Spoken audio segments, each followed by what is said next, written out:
Okay, I'm with Scott Richardson, and he's got one heck of a story to tell. And with that, Scott, Terry, tell it. All right. Well, Terry thought you might be interested to hear about my grandfather. He actually, well, let's just say this. He had out-of-body experiences, but he also, one day, he was going to have an operation in El Paso. This is back before regular anesthesia, where they just used ether and put you out. And the doctor was going to do this operation and told him, look, Ed, I'm just going to put, chloroform, whatever it was, and you'll be out, and then we'll revive you, and you'll be fine. And my grandfather said to the doctor, he said, well, actually, doctor, when you put me out, I'm going to leave my body, and don't be surprised if I don't come back for a while. And the doctor patted him on the head and said, Ed, you do whatever you want.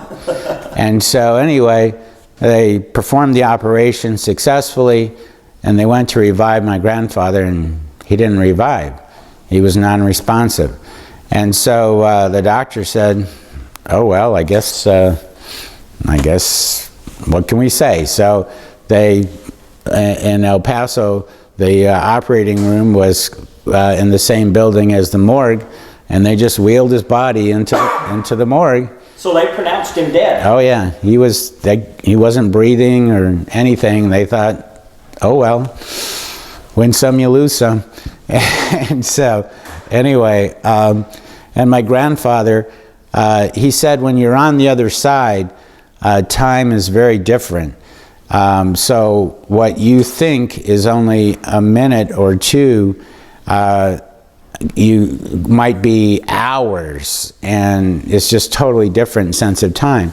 So my grandfather came back to his body, and he discovered that it was, he saw it in the morgue, and he goes, oh, I guess I was gone a little bit longer than I thought. And so, but he got back in his body and stood up and walked out of the morgue. And he said when he walked out of the morgue, the doctor happened to be passing by right at that minute. And as you can imagine, the doctor, was like, am I seeing a ghost? I mean, he just jumped like that. And my grandfather told him, he said, look, I told you I was going to leave my body. You didn't believe me. And so the doctor didn't say a word, and my grandfather walked out the door. So just curiosity, did your grandfather say, what he experienced while he left his body? I mean, where did he go? Did he talk about that? Or? Oh, well, that particular incident, I didn't ask him, but my grandfather had told me on other situations where he had left his body, and he said, you can travel at the speed of thought, you can go anywhere you want to go, you can go to other planets. I mean, it's just like, boom. And some of my relatives would hear those stories, and they would go, oh my gosh, I mean, they didn't believe it. But I've talked to, probably more than 40 people who've had near-death experiences and those kind of similar experiences. And they've all said similar things. So for me, that wasn't that extraordinary.